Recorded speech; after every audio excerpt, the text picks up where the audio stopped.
Asalaamu calaykum waraxmatullaahi kusoo dhawaada Axlaam Cooking. Maanta waxaan sameyneynaa canjeelo iyo beer. Halkan waxaan ku haystaa khudaartii aan jarjarayo: basal, xabuub ama yaanyo, kaarooto iyo baradho iyo basbaas.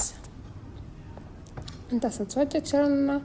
Halkan soo jarjarnaa isku soo noqon doona.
beerkii iyo khudaartiiba waan soo jarjartay. Iminkana waxaynu sameyn doonaa canjeeladii. Halkaasaan ku dubanayaa laxooxdii wataas.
Marka hore waxaan isku shiilanaynaa baradhadii iyo kaarootada ayaan xawaash yar iyo milix yar ku daray in yar ayaan shiilanaa aanu jilcimayno. Kadib maqaliga waynu ka bedelanaa. Waxaynu ku shiilanaa beerkii iyo khudradii kale.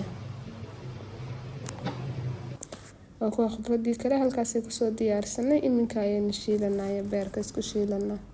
maqli baan saliid kusoo shubay waan yara kululeeyay markay ii diirtay si fiican iigu kululaatay ayaan ku soo shubanayaa beerka iyo khudradda kaleba.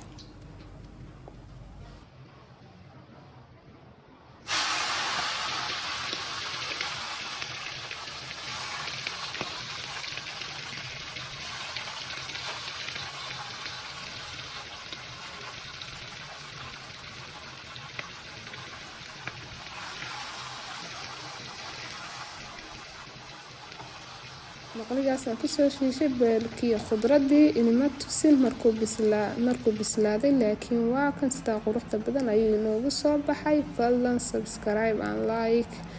dhammaantiin aad iyo aad baad u mahadsantihiin. maalin wanaagsan.